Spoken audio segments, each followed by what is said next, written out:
Okay, so I don't mean to sound too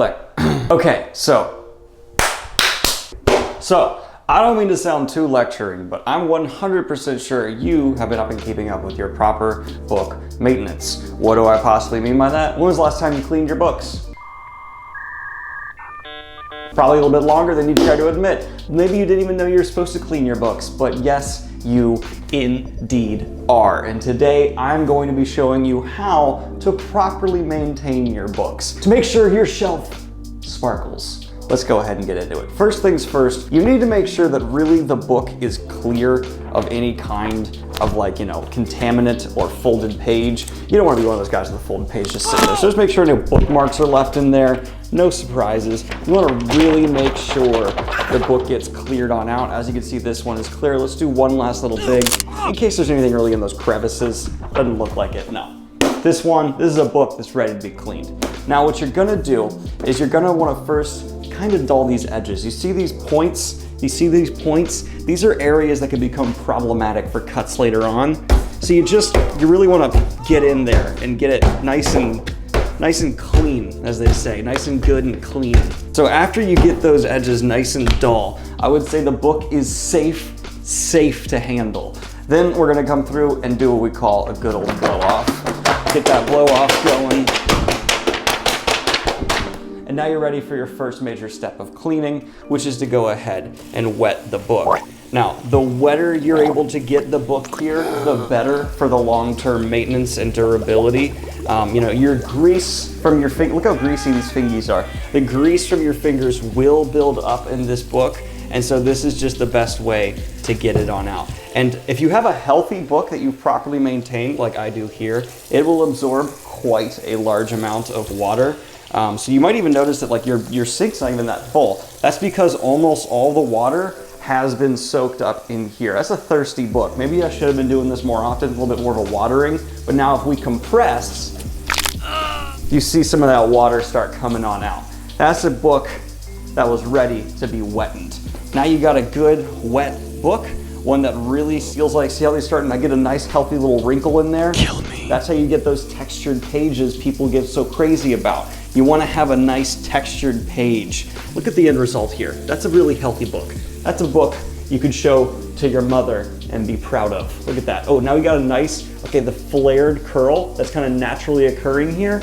People pay a lot of money to get that. You don't need to. Save that money. All you have to do is wet your book once a month. Now, go in for a second round of wetting here to really make sure each and every page has gotten its thorough soaking. It's fair share of the water, because you don't want to have chapter favorites. You don't want to do chapter favorites. Give it a nice squeeze, watch some of that water come on out. And then once you got a good nice squeeze, yeah. What you're gonna want to do is shake it, get some of the excess off that cover, right? Then you're gonna do a little more of a floppy toppy. And now you do for the hot bath. You want to get your shower up to a nice scald, really to the point where it would be reddening your skin.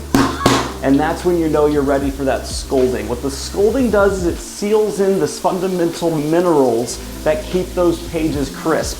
So I feel the steam, it's hot. Now you're gonna get that nice, good, bold scorching on. Not too long a one. After you get it done, you should be good to go. And I know what you're thinking. What about all the dust and fingerprints? Water doesn't take care of those. That's why we have our toothbrush here. Now you're gonna wanna open the book up and really find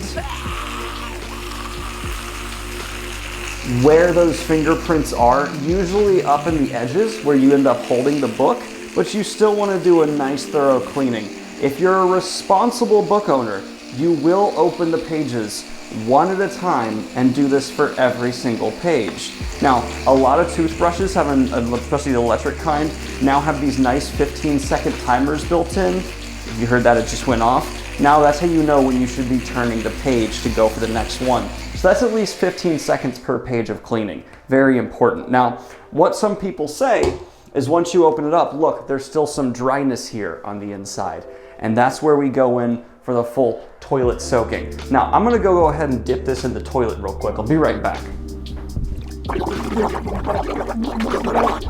All right, and now we've got a good toilet soak. The drying is everything. Properly dry your book. You're gonna wanna grab a razor. Any kind of electric razor will typically do, because what you wanna do is kill off those mold spores that are trying to take advantage of your proper book care and maintenance and trim them on out. So you drag that electric razor over the pages and really just make sure you get each and every single page for at least 15 to 20 seconds. And then you just get a nice, clear, splotchy result as you go through. No, okay, see, there's still some dry spots here. I am not doing a proper job here and getting the full book soak, so I'm just gonna let this have a nice soak for a little bit of time. You see, this was a thirsty book, and it was ready for a lot more water than I was prepared to bring today. Look how thirsty that book was. That's a thirsty book. Now I know exactly what you're thinking. Great, we've wet the book, we've shaved the book, we've dunked the book, we've scolded the book, we've gone through everything. No, we have not. Now we must properly scent the book. How do you think books get this real nice and bold and delicious flavor to them? It's because proper maintenance. What you're gonna wanna do, stay with me. Take your favorite deodorant. Now, what you're gonna do with this deodorant is really just find the core of the book. This does not need to happen to each and every page, but you find a nice center page. Let's go right about there.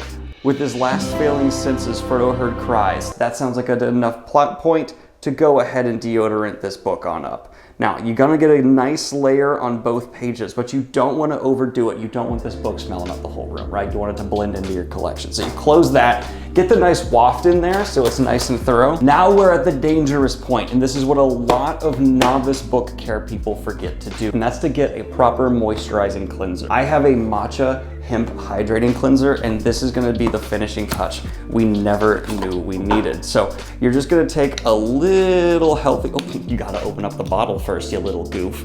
You're gonna get that bottle open. Then you're gonna take a little goop, just a little bit, and then you are going to find a nice little area to spread it in. Now this is a part of their new Smart Cleaner lineup, so it should cleanse on its own. It's gonna eat through those pages and bring you a nice finish, well-rounded, well-scented, well-washed and dried, moist book. Really, let's get the final seal of approval from the man in charge. Pips, how did I do? That's a seal of approval if I ever heard one.